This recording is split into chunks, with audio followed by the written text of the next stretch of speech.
ഇറാന് അമേരിക്കയുടെ താക്കീത്. ഇസ്രായേലും ഇറാനും തമ്മിലുള്ള വർദ്ധിച്ചുവരുന്ന സംഘർഷങ്ങൾക്കിടയിൽ ഇറാന്റെ പരമോന്നത നേതാവ് ആയത്തുള്ള അലി ഖമേനി ഒളിച്ചിരിക്കുന്ന കൃത്യമായ സ്ഥാനം അമേരിക്കയ്ക്ക് അറിയാമെന്നും ഇറാൻ നിരുപാധികം കീഴടങ്ങുന്നതാണ് നല്ലതെന്നും US president Donald Trump social മീഡിയയിൽ പ്രഖ്യാപിച്ചു.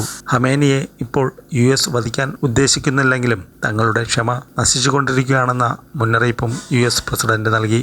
സുപ്രീം ലീഡർ എന്ന് വിളിക്കപ്പെടുന്നയാൾ എവിടെയാണ് ഒളിച്ചിരിക്കുന്നതെന്ന് ഞങ്ങൾക്ക് കൃത്യമായി അറിയാം. അദ്ദേഹത്തെ കണ്ടെത്താൻ എളുപ്പമാണ്. തൽക്കാലം അയാൾ അവിടെ സുരക്ഷിതനാണ്. കാരണം ഇപ്പോൾ ഞങ്ങൾ അയാളെ വധിക്കാൻ ഉദ്ദേശിക്കുന്നില്ല, ട്രംപ് സോഷ്യൽ മീഡിയയിൽ പോസ്റ്റ് ചെയ്തു. തങ്ങളുടെ ക്ഷമ നശിച്ചുകൊണ്ടിരിക്കുകയാണെന്നും സാധാരണക്കാർക്കോ അമേരിക്കൻ സൈനികർക്കോ നേരെ ഇറാൻ മിസൈൽ തൊടുക്കാൻ മുതിർന്നാൽ തിരിച്ചടി ഭീകരമായിരിക്കുമെന്നും ട്രംപ് താക്കീത് നൽകി.